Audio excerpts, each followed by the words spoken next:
वंदे मातरम कर्मचारी साथियों, आज मैं आपके सामने एक महत्वपूर्ण जानकारी साझा कर रहा हूँ। शिक्षा विभाग के जितने भी कार्मिक है, विभागीय जो कर्मचारी हैं, उनके लिए हितकारी नीति योजना के अंतर्गत एक मुश्त छात्रवृत्ति प्राप्त करने हेतु आवेदन पत्र आमंत्रित किए गए और जिसकी अंतिम तिथि 12 अगस्त है। तो पूरी डिटेल में आपको बताता हूँ क्या है जानकारी। तो कार्यालय निदेशक माध्यमिक शिक्षा राजस्थान बीकानेर की तरफ से एक जो आदेश जारी हुआ है दिनांक 7 जुलाई 2022 को, जिसमें कि समस्त निदेशक, मुख्य जिला शिक्षा अधिकारी और जिला शिक्षा अधिकारी, प्राचार्य, डाइट और समस्त जो मुख्य ब्लॉक शिक्षा अधिकारी सीबीओ है, उन सभी को ये आदेश जारी किया गया है। और इसका विषय है कि हितकारी निधि योजना अंतर्गत एक मुश्त छात्रवृत्ति प्राप्त करने हेतु आवेदन आमंत्रण की अंतिम तिथि 12/8/2022 है।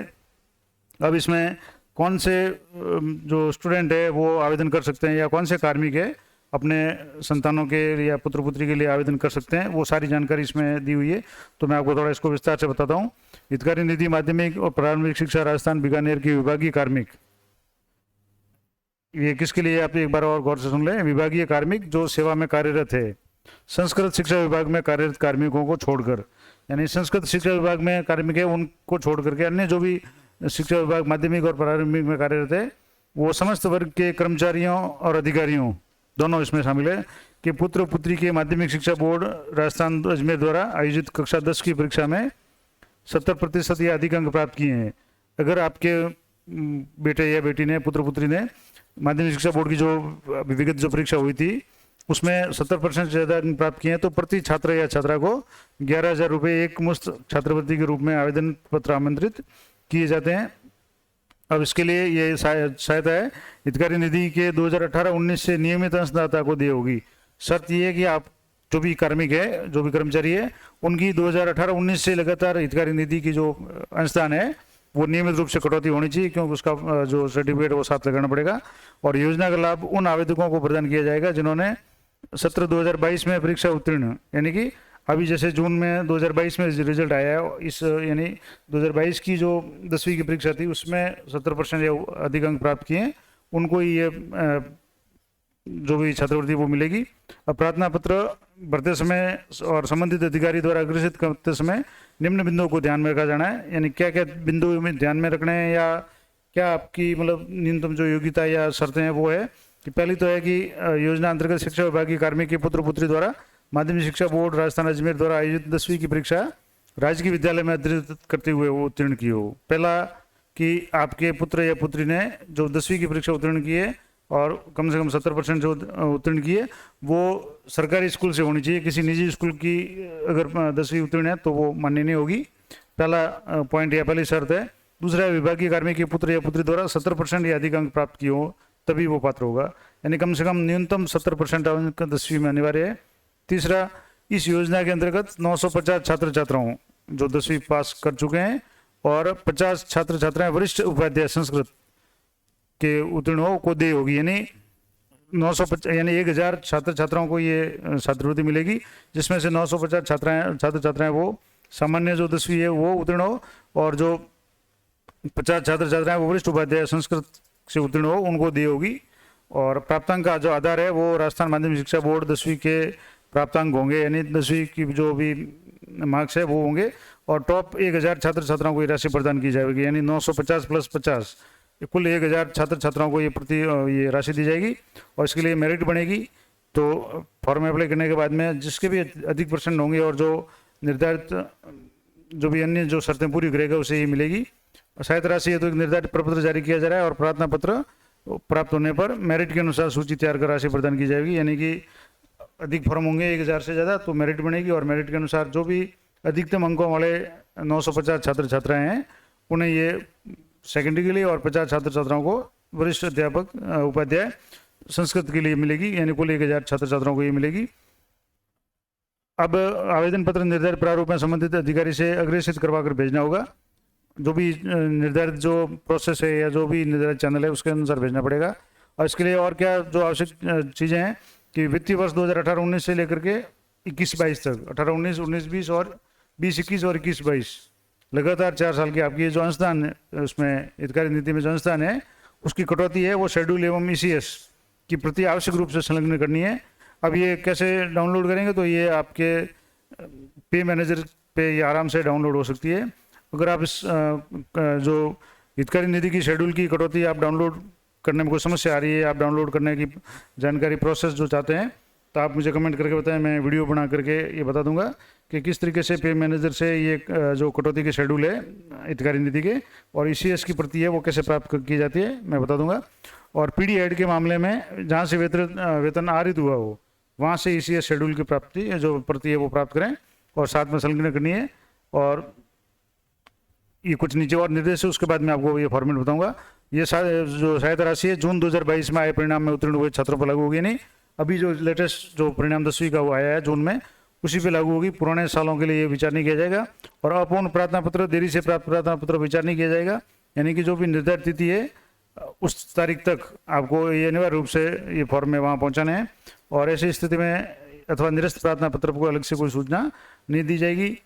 और कार्मिक के पुत्र पुत्री को माध्यमिक शिक्षा बोर्ड अजमेर या अन्य किसी राज्य के स्रोत से अन्य कोई छात्रवृत्ति प्राप्त नहीं हो, यानी अगर कोई आपको पहले से ही छात्र छात्रा को कोई छात्रवृत्ति मिल रही है तो फिर वो इसमें अप्लाई नहीं कर पाएंगे।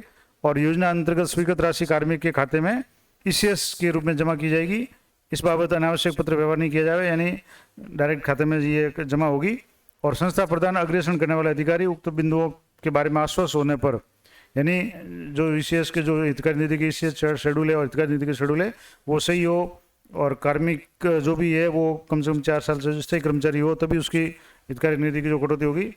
और ये सारी अगर शर्तें पूरी करते हैं तो संस्था प्रधान और अग्रेषण अधिकारी इसको फॉरवर्ड करके जो अपनी अनुशंसा टिप्पणी करके सचिव हितकारी नीति माध्यमिक शिक्षा बीकानेर को प्रेषित करें। ये आदेश है उप निदेशक प्रशासन और सचिव हितकारी नीति माध्यमिक शिक्षा बीकानेर का आदेश है। अब क्या फॉर्मेट है, किस फॉर्मेट में आपको ये भेजनी है, तो ये सिंपल सा फॉर्मेट है हितकारी नीति का, आपको ऑनलाइन कहीं भी मिल जाएगा।